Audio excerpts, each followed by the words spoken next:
When it comes to systems, you want something that will start showing results fast. You're looking for a tool that can enable your 3PL or warehouse to get to the next level. So why wait?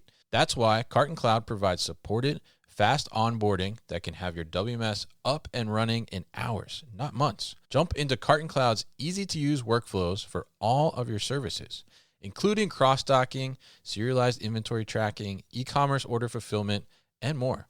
This software is built by logistics people for logistics people, and those logistics people are standing by to help train you and support you so that you can be successful with your customer. With 24/7 real-time reporting and free online training, you need to check out Carton Cloud for your operation. Take the next step in your operation by heading to cartoncloud.com/free-demo or click the link in the show notes.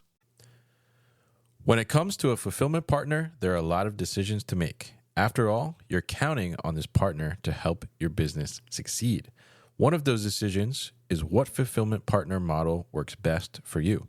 In this live session of the New Warehouse, I was joined by Rich Patterson of Mason Hub to discuss the differences and what to look out for when it comes to 3PLs versus 4PLs versus boutique fulfillment. Certainly a big topic of debate this year.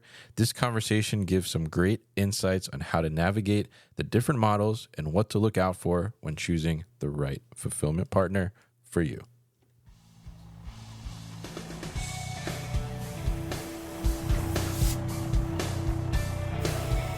The New Warehouse Podcast, hosted by Kevin Lawton, is your source for insights and ideas from the distribution, transportation, and logistics industry. A new episode every Monday morning brings you the latest from industry experts and thought leaders. And now, here's Kevin.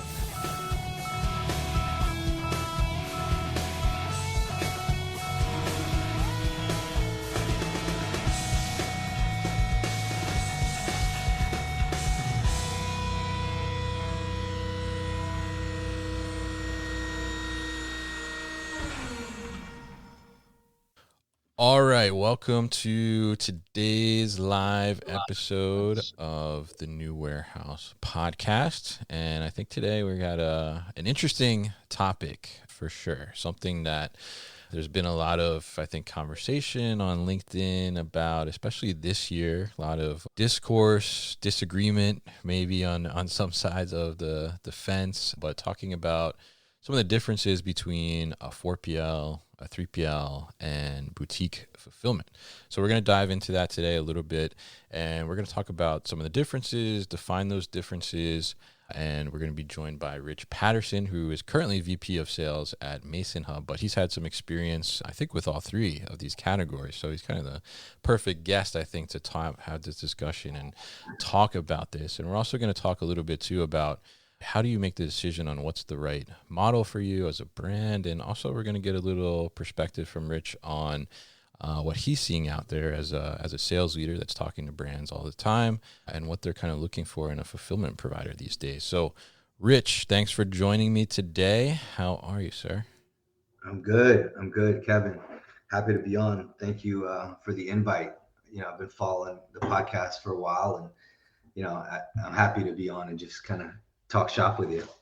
Absolutely. Happy to get you on. And, I was just joking before we went live that, the other week we had you as asking questions in the audience, and now we have you as a main feature. So happy to, get you all the way in here for the day. So why don't you start off? Tell us kind of, because like I mentioned, I mean, you've experienced a lot of these different categories. So before we kind of like define these and get into this discussion, why don't you give us kind of a little brief overview of your background and what you've done kind of with your career on this side of the industry.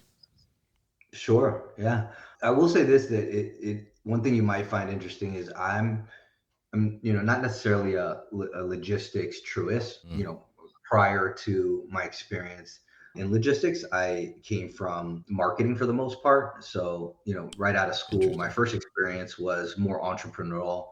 I had a direct marketing company in which we represented pro sports teams, restaurants, hotels, and we did this pretty much across the country. So as I expanded it, we ended up having small kind of satellite offices, in Oklahoma, Orlando, Dallas, Tampa, Baltimore, Charlotte. So we grew an organization, and it was much more entrepreneurial, and the sole focus was marketing. Mm. A lot of my, I guess, foundation comes from more of entrepreneurial, right?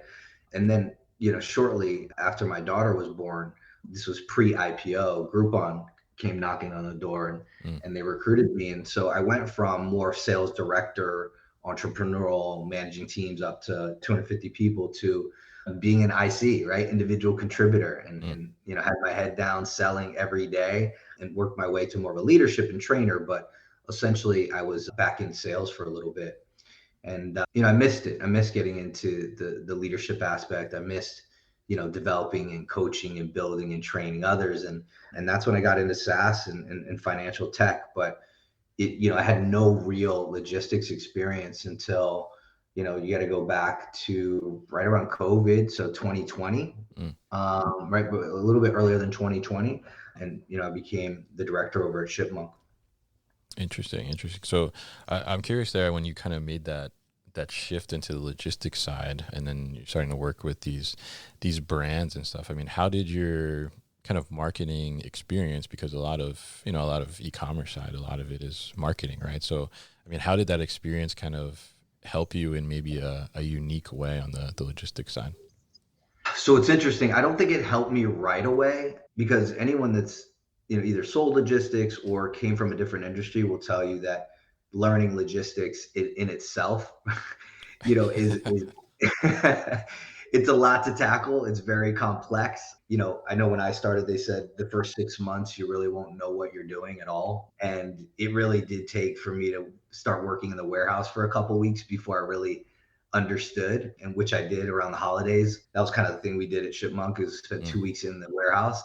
And so I learned a lot. And at that point, right, once I had more of an understanding, call it 8, 10, 12 months in, then I think I was able to apply more of that, entrepreneurial empathy and marketing understanding to the conversations that we were having with e-commerce brands. Interesting. Yeah. And I think that's interesting. And I think that's a great tip there too, for like anybody listening, that, bring people in when you have those holiday rushes, and, from the office side, or whatever you want to call it, some people call it the carpet walkers versus the concrete walkers in a sense, right?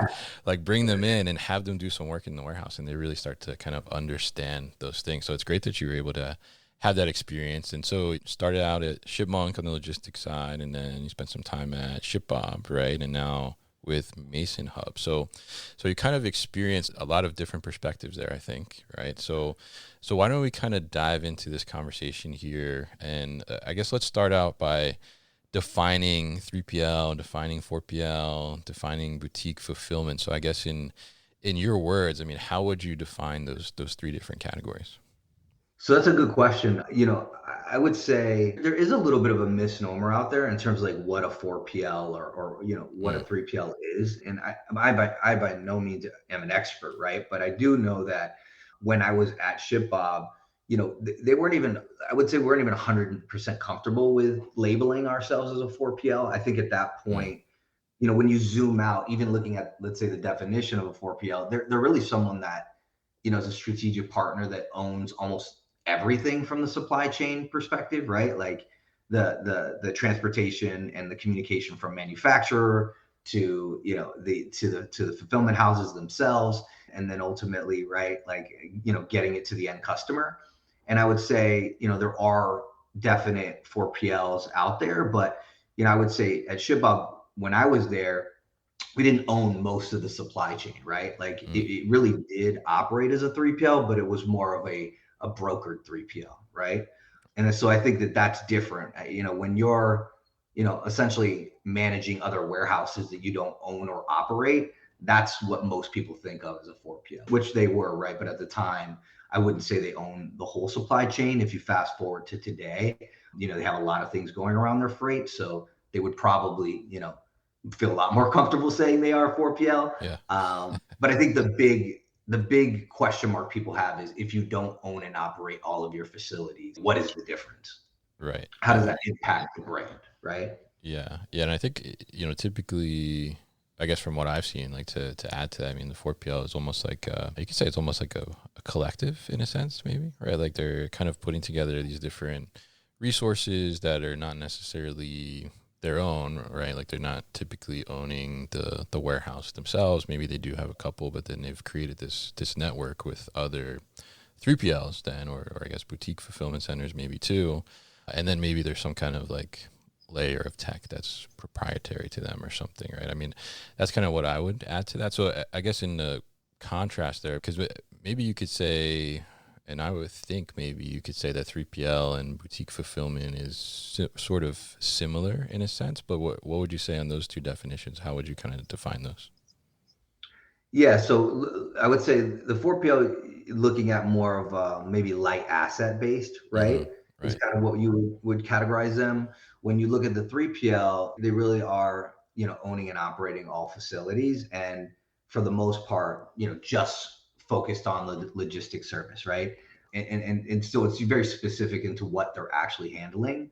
And in my experience, depending on the size of the 3PL, that's where you're going to really determine, how much flexibility you have Mm. and how they prioritize brands. And so, I would say the biggest difference when you're dealing with boutique is, the idea behind boutique, and even at, Mason Hub, we call ourselves more boutique-ish, right? We're not entirely Okay. boutique, but what we do is we open up the flexibility to allow brands to customize and have more of a bespoke, tailored service. And so that's the biggest difference. And the real only way you can do that is you have to have a limited number of clients, right? Like Mm. you cannot hit 6, 7,000 and give every single one of those clients that type of service. Interesting. Yeah. Yeah. And you mentioned in there kind of the, I guess, flexibility in a sense, right? Is probably maybe a key differentiator there between like a 3PL and a boutique fulfillment or boutique fulfillment ish, as you said there.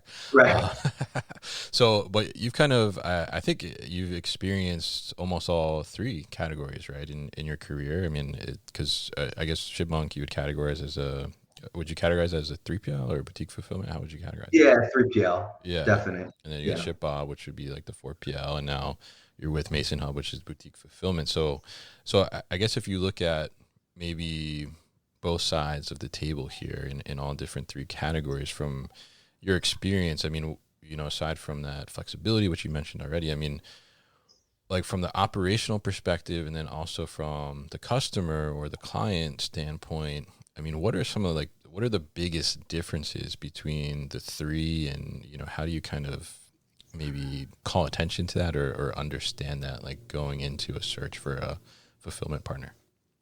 Yeah. So I believe that if you're a brand, right, that either model can work, right? And so when you Mm. look at Shipmonk, for example, they're probably north of 7,000 clients at this point, right? I mean, obviously Mm. there's a ton of SMB in there, but I mean, it's a huge organization. You look at ShipBob, right? Similar in size, 7,000 plus clients, and they're, utilizing, more of an asset light model where there's only, 4 locations that are owned and operated by them. So they are completely different models. And then you look at, a company like Mason Hub, and there's obviously several boutique companies out there. The choice really comes down to what type of company you are, right? And so when I Mm. look at, let's say, 4PL model, I think it works for brands that have a pretty simple model. And Mm. what I mean by that is simple packouts, low SKUs, their overall low maintenance client, meaning they have a staff of people that kind of get it, right? And can handle managing, inside the OMS and the WMS, and don't need a lot of hand holding, right? Mm. And, I think like the reality is that 4PLs, especially venture backed, the resources are abundant, right? However, just like most brands, they're going to have to shift those resources depending on size. And Yeah. so that's the other thing to consider too is, are you in that middle of the road 5 million, 10 million GMV, or are you a much smaller brand? Because if you are much smaller, or you're in that, let's say 5 to 10, and you're not in that, let's say 50 to 100, chances are, right, you might not get the attention that you need and want. Mm. So that's one thing I would say strongly consider is, like, what is your model? Like, what are your requirements? And make sure there's alignment there. Yeah, I think that's a great point there because you mentioned there, like, 7,000 clients, right? Obviously, if you're a smaller client, and I've certainly heard this before too from people where they kind of get lost in the sauce a little bit in a sense, and they're not able to get the full attention like that they think they should get. And I think it's just simply because they're not doing the highest volume for that fulfillment partner. So the attention is descaled a little bit in a sense, and I think it's definitely something to weigh, especially if you're a smaller, scaling, growing brand that hasn't really gotten to that threshold yet. That maybe, well, I would say warrants, but doesn't necessarily call for that type of attention level at that point. So I think it's an interesting point for sure. And I think from a 4PL perspective, or even you mentioned kind of venture back 3PLs in there too as well. So we'll talk about this a little bit, because I think that there's been a bunch of attention around this, because we've seen Right. some 4PLs, some VC backed 3PLs kind of go out of business this year, right? Some seem to be unexpectedly leaving some clients in precarious positions and things like that. And there's certainly been a ton of discussion I've seen on LinkedIn on, like, people saying that 4PLs work, and their model just wasn't good, or people Right. saying, like, hands down, no 4PLs, right? The 4PL Right. model doesn't work, right?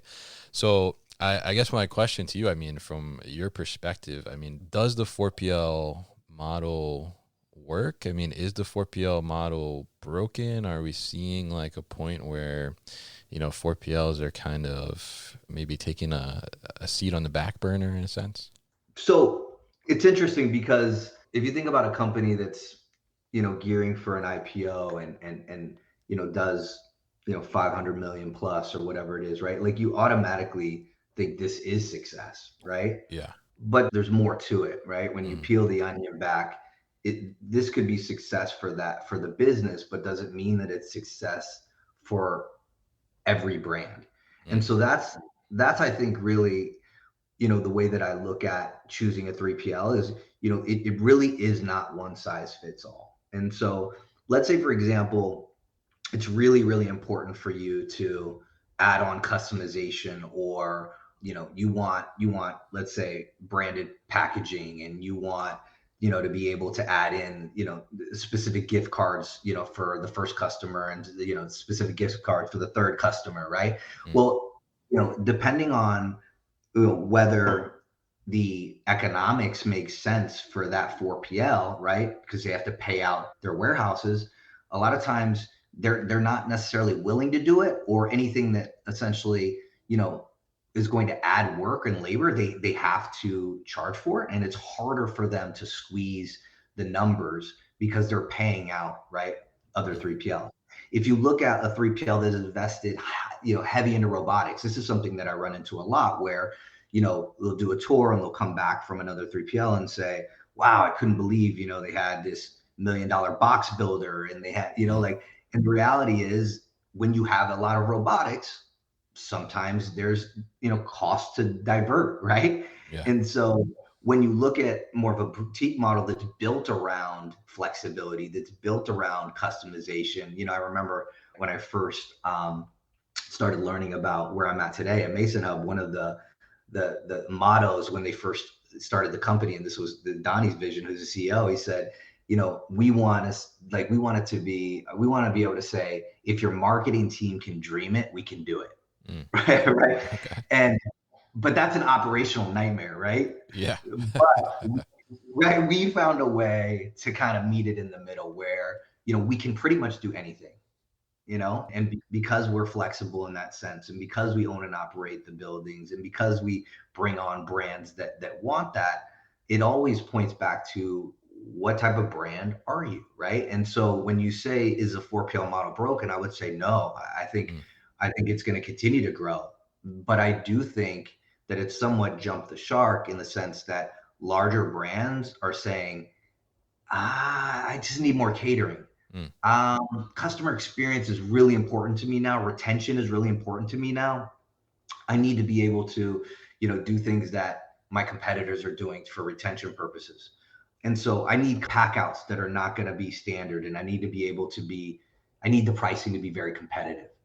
Mm. And so that's the real question is, what is the size of brand? What is the simplicity in terms of like their requirements regarding their SOPs and packouts?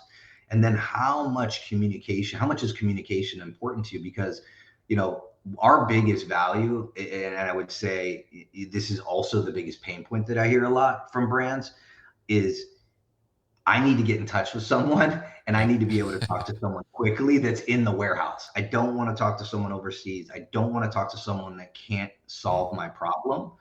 And so, again, I think when you have a smaller, footprint, or you have, not necessarily 1,000 clients or 7,000 clients, you can achieve those type of goals.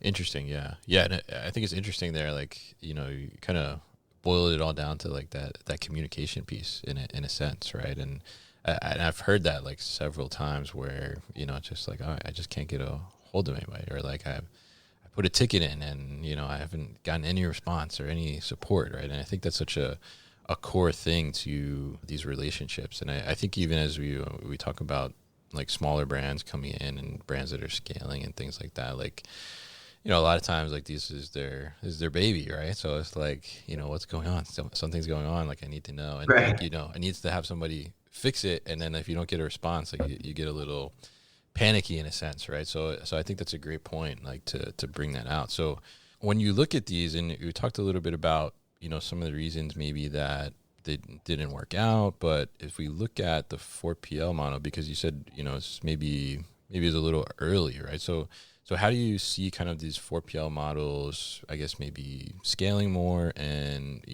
ultimately succeeding? Like, what do you think is kind of the key ingredients to that recipe of success there? So, I mean, the success, in my opinion, is going to come from the ability for the 4PL model to continue to tap into the network and be able to continue to open up locations, right? So think about Mm-hmm. it.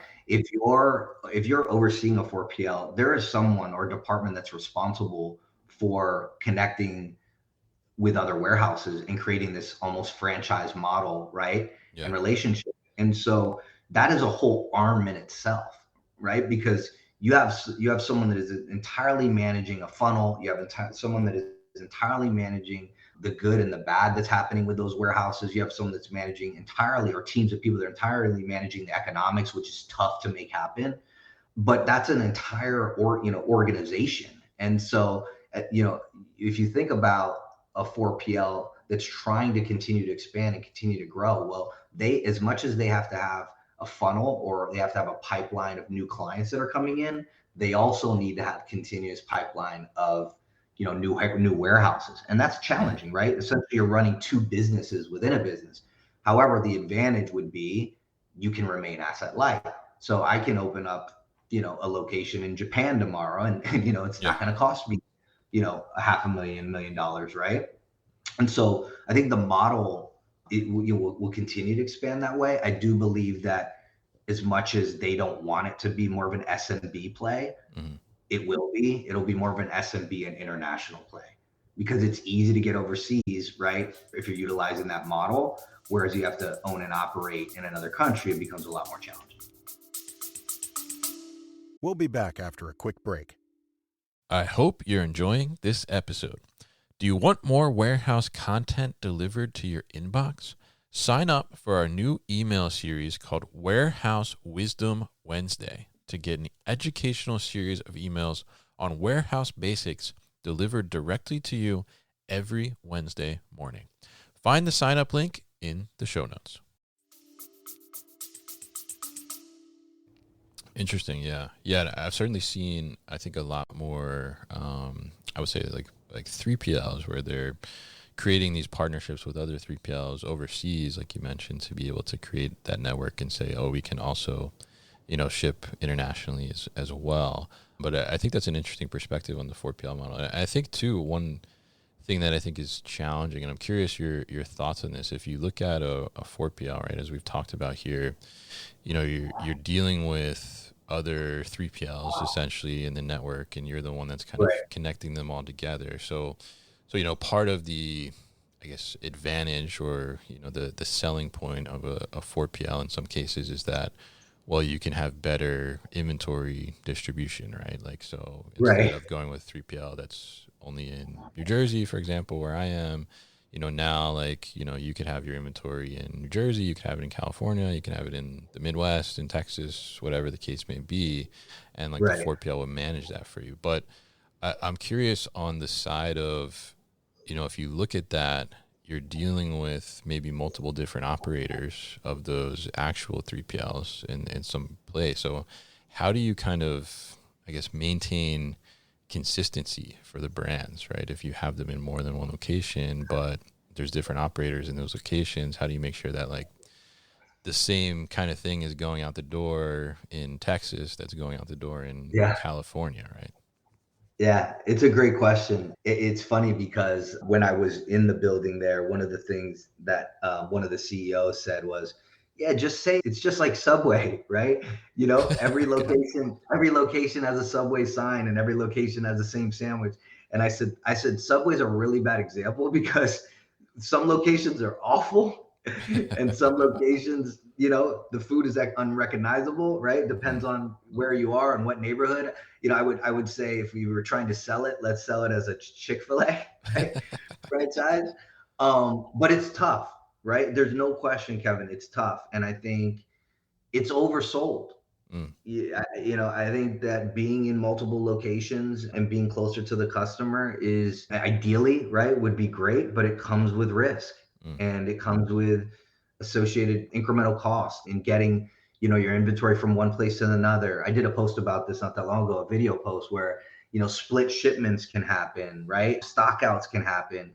I talked to someone that just left 5 locations and is dying to get back into 1 or 2. They said managing it was an absolute nightmare because of delayed receivings. And, you'd have inventory all over the country, but the receivings were taking 30 and 45 days when it normally took 3 days. So mm. I think chasing the Amazon model can be a mistake for brands. And I think falling into that, hey, let us handle your inventory placement and we're going to get you closer to the customer. It can be done right? But again, it does matter, how many SKUs are you working with? What is your business profile? How many people do you have working on the supply chain side? So there's a lot to consider before, making that decision. And if you're the Mm. 4PL, you can't do much, right? Because you don't own and operate. So you can give really good training. You can make sure there's a clear line of communication, but you can't just throw some supervisors in there because you don't own that building. You don't own that business. And, so it's challenging, I would say, to maintain the consistency for sure. Yeah, yeah, I think definitely, and it kind of goes back to your point where you're saying, it's almost like if you have the 4PL model, it's like you're running two businesses at the same time, right? You're running that one that's like managing these franchises in a sense, right? And then managing the client and client acquisition side as well. So I think that's pretty interesting. And to your point about the Subways, I do know somebody and they, IHOP is like the same everywhere, right? And they say that they only go to one specific IHOP because they like the cook that's at that IHOP. So Right. what's the same menu everywhere?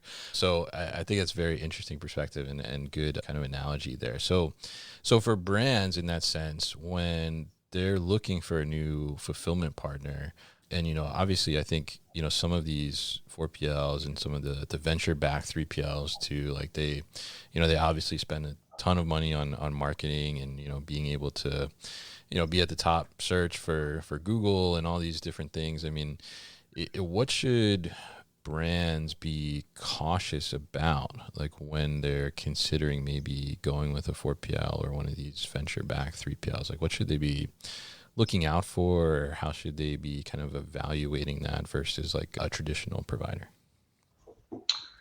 So if I'm a brand, there's obviously going to be a scorecard, Mm, that's going to be important to my particular business. But there's a couple things that I would say that I would want, and that's 3PL, 4PL.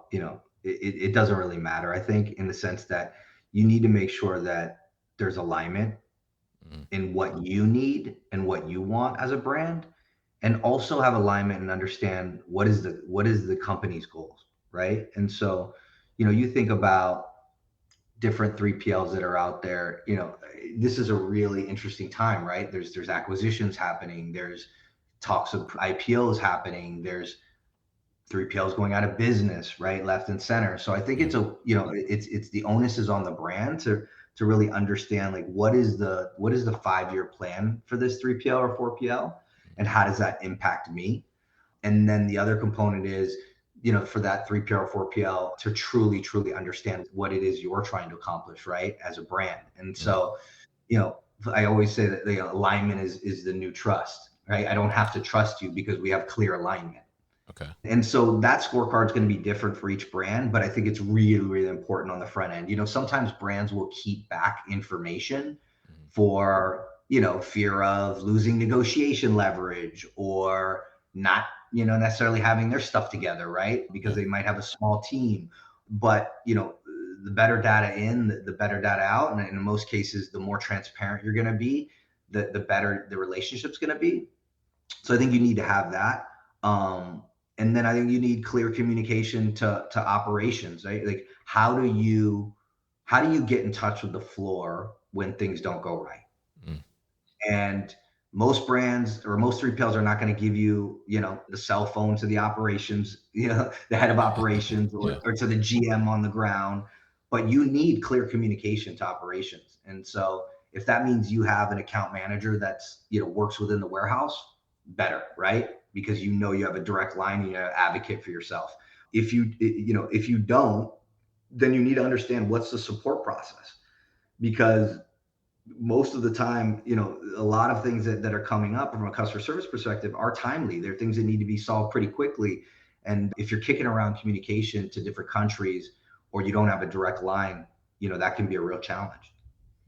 And lastly, I would say, I feel founder to founder relationship, founder to founder connection is really important. Okay.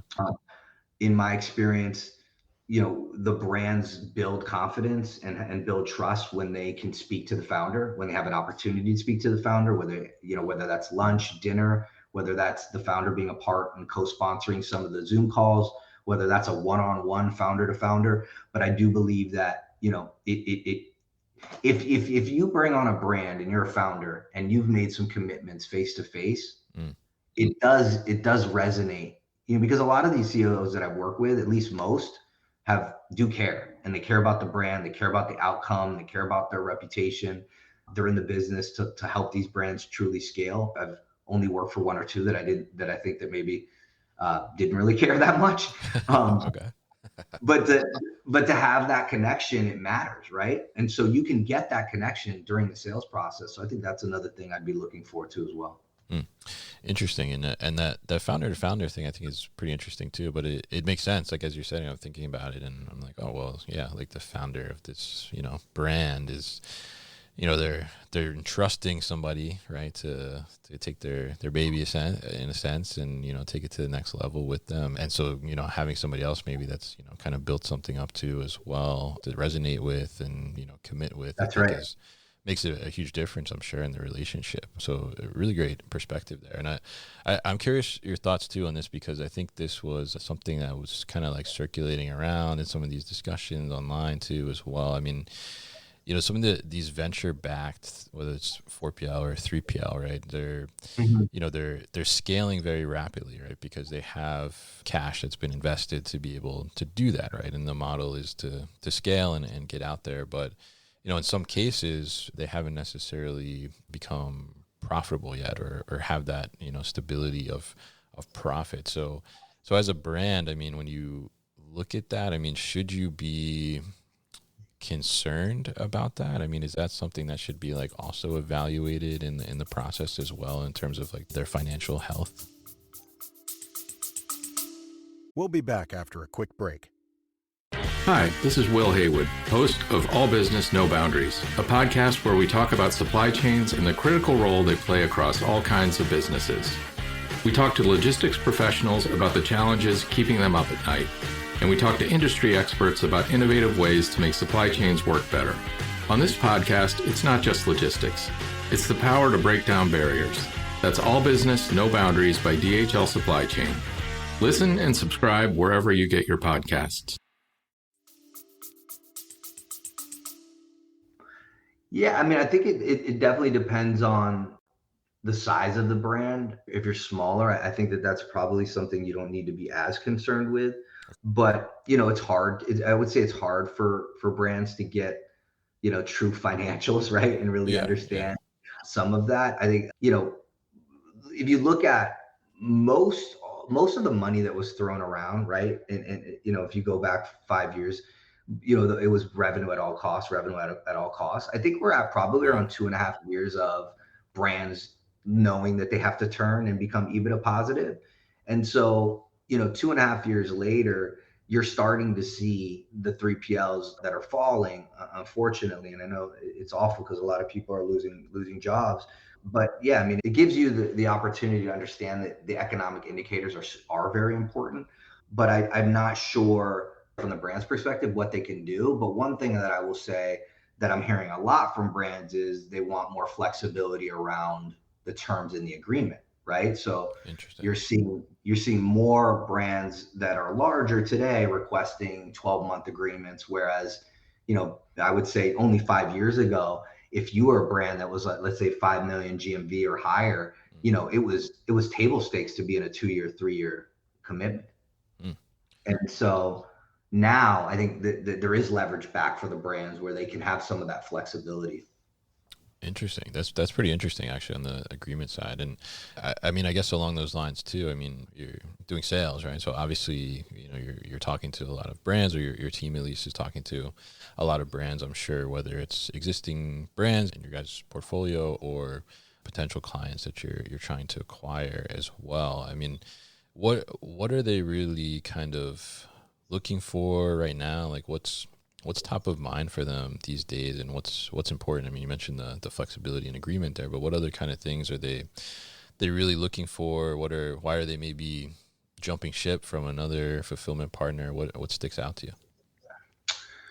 So the number one thing I'm hearing, and you're right, I have a team that's handling most of those calls, but if you talk to any of those guys, they'll tell you I'm heavily involved and try to be on as many calls as possible. I might not know everything about operations, but I would argue in the past 5 years, I've probably been on more calls with mid-market to enterprise level brands than anyone that I've met, because every single one of my team is on a call, and then I'm trying to be on every one of those calls, right? So imagine, I think that's one thing I can speak to confidently.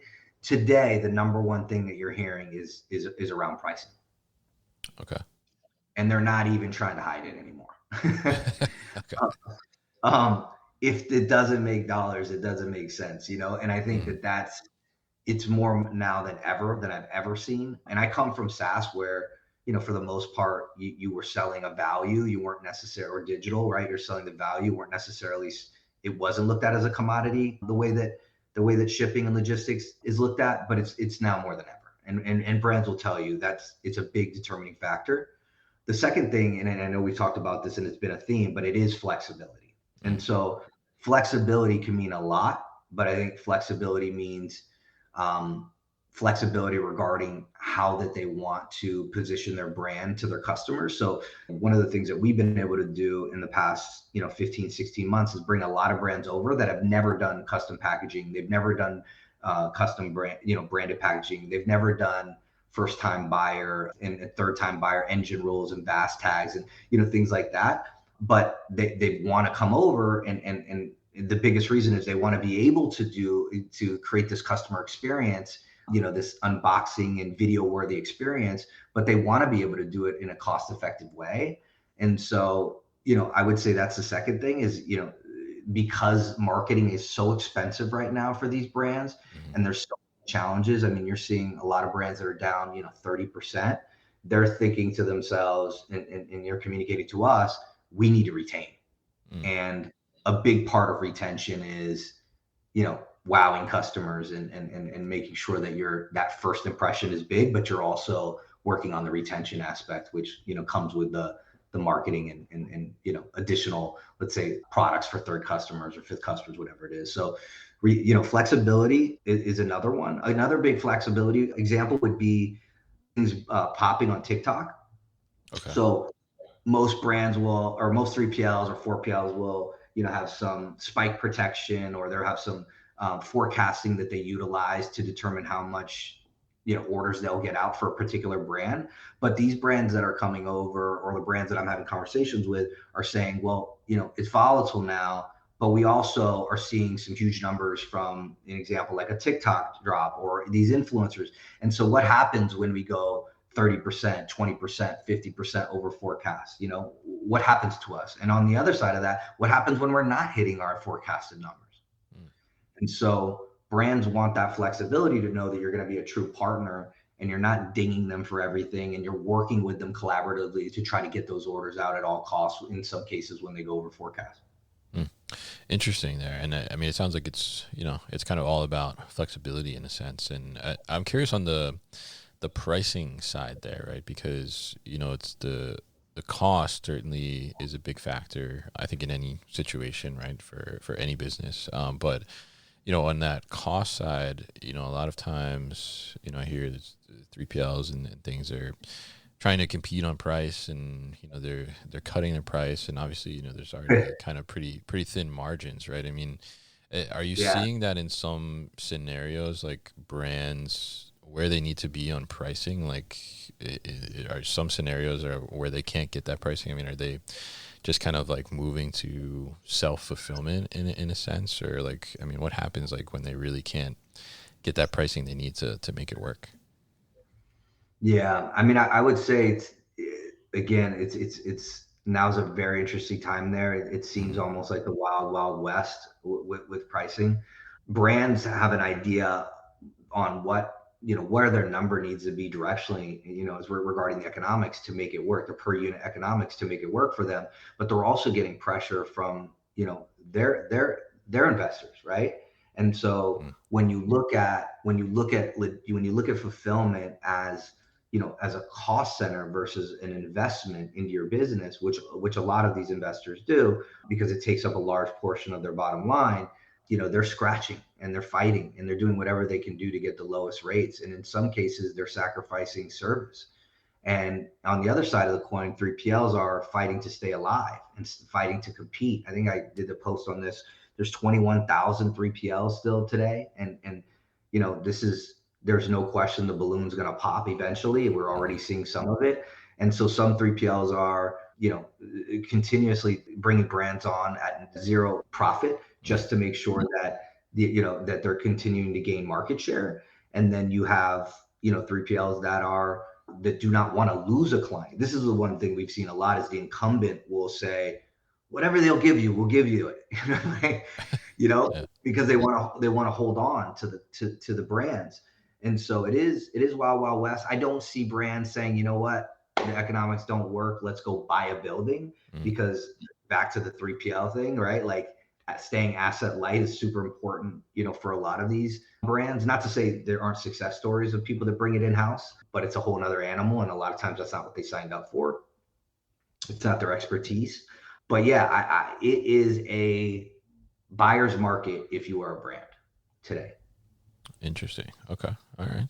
Sounds good there. And definitely an interesting kind of perspective there. And I think that's like an interesting balance from the 3PL side or the fulfillment provider side. Like, not only, how do we try and get the pricing that we need to win these brands, but then on the same side, it's like a continuous effort to try and like improve your efficiency operationally, to try and bring your own costs down, right? So that you can maybe like have a little more wiggle room or a little more negotiation space. Exactly. In the terms on those costs. So very interesting there. But we've been talking about kind of the 3PL, 4PL, boutique fulfillment, venture-backed 3PL, and kind of how clients and brands can have these relationships with the different categories here. But let's talk a little bit about Mason Hub, where you're at now. So tell us a little bit more about Mason Hub, and maybe tell us kind of how you guys differentiate yourselves, like within, this vast market. You just mentioned 21,000 3PLs out there. So like, how do you guys differentiate yourselves among everybody else? Sure. Yeah. So Mason Hub is tech forward in the sense that, when Donnie, our CEO, and team started to build out the proprietary order management system, the idea was to create the tech coming from the retailer's perspective. So a lot of the things that were built out early on, like the rules engines, like the ability to do dynamic kitting, all of that came from the mindset of working with a retailer. So we are tech forward in that sense, but we are boutique-ish, right? We have raised money. It was, probably around 4 years ago. But the plan here, and I think this was the big selling point for me when I came over, was if we could, once we get to 200 accounts, right, or 200 brands that we're partnered with that are happy with us, and we continue to provide the service. And for the most part, we don't partner with very many SMB brands. Outside, we do have a partnership with Sephora. And so we are one of only a few Sephora preferred partners. So they will send us brands directly from their incubator program. But we really focused on, 5 million and up GMV, so around 5,000 orders a month or higher. We have, multiple brands doing over 100,000 shipments. But our real focus is in one niche, which is beauty, wellness, and fashion. And so, we really take that boutique approach where if there's customization that you want to be able to do, if there's a specific solutioning that you want to be able to do from a transportation perspective, we can do it all. And for the most part, we are, we have our proprietary order management system. So, there's a lot of things that you can do within the system, but I would say we really, really pride ourselves on the service. High touch, it's white glove. I always use the joke that we actually have dry cleaners that come. And so, like for any 3PL I've ever worked with, high SKU and the idea of like returns was a nightmare, right? And don't get me wrong, right? Like no one, I don't think loves returns, but we go above and beyond and have dry cleaning even for a particular account of ours. Nice. And I love that kind of, like you said, white glove service in a sense, and that ability to customize, because I think even you talked earlier about, one of the big things for brands, right, is like how do you wow that customer and how do you retain these customers, right? Because, other costs are going up and, customer acquisition cost is increasing from marketing's perspective and all those different things. So being able to kind of go to that next level and create these different experiences for brands, I think is a super great thing to be able to do there. So very interesting to learn about that. And as we kind of start to close out here a little bit, I'm curious, we talked about kind of what's been happening, I guess, in the last couple of years and this year specifically, and kind of what's currently going on in the environment. But I'm curious, like, what's your thoughts or your outlook and perspective on, just fulfillment providers in general, like over the next few years? What do you think is going to be happening in the market? I've talked a lot about this. When the biggest thing that I've automatically done is just draw from my experience. So the current climate within fulfillment is very, very similar to the climate back in the daily deal business, going back to, I want to say 2014, 2013. Okay. And so what happened was you had companies like Groupon that popped, right? I think at one point Google had offered them like $100 million to purchase them and they didn't take it, which is crazy when you think about it. But yeah. and so as Groupon took off, all the copycat companies were all over the place. And so as someone that was in the field selling Groupon very early on, pre-IPO, and then you fast forward 5 years later, it became very, very challenging. It was very competitive. And a lot of 3PLs, even some of the larger ones like Living Social at that point, before they were acquired by Groupon, were really lowering their pricing and really giving up, huge revenue. And it was tough, it was really tough. And I remember,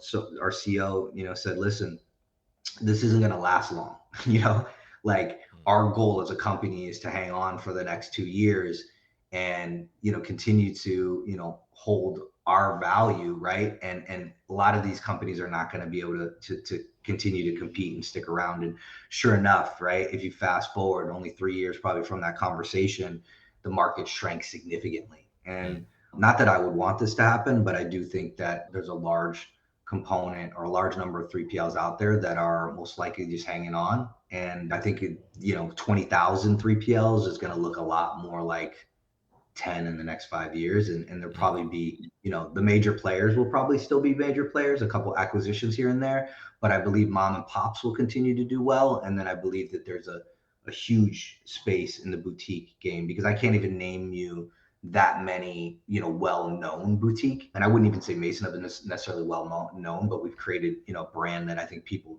have heard about and are starting to know about. And we have some really, very successful brands that we work with and partner with. But I do think that you'll see some growth in this particular category. But it's gonna be interesting. I think it's gonna look a lot different in the next 5 years. Yeah, definitely. And I think, we've already started to see some of that consolidation and stuff this year happening too as well. It's certainly been some different acquisitions that we've seen and some surprising ones maybe too in some senses. But, I think it would be interesting to see, like you said, how will that number kind of shrink, who will, really kind of start to acquire, start to scale out more and those types of things. I think, to your point, I feel like there is a lot of differentiation that needs to happen, and that's probably more on that boutique side like you're talking about, right? And being able to provide these different experiences for the brands that are their clients, but then also ultimately for the clients customers who are receiving the product and are looking for these increased experiences and things of that nature. So very interesting stuff here with you, Rich, to talk to you today and learn about all these different things. If people are interested in talking to you further or learning more about Mason Hub potentially, like what's the best way to do that? Yeah, you can reach me directly on LinkedIn here. I'm pretty good about responding to Messenger for the most part, or you can actually email me at rich@masonhub.co. We'd be happy to jump on with you and answer any questions. One thing you'll get, at least with us, is more of a consultative approach. We're not in the business of partnering with everyone. We're pretty strategic in terms of who we partner with. So in a lot of cases, we'll be really open with you if we don't think it's going to be a good fit. Or if you just want to talk shop, yeah, feel free to DM me as well. I'll allocate some time to it as well. All right, fantastic. So, Rich, thank you once again for joining me today. Enjoyed this episode? Make sure you are subscribed to the podcast, and for more content from the New Warehouse, find us on LinkedIn and YouTube. Links to subscribe can be found in the show notes, and for everything The New Warehouse, head to thenewwarehouse.com.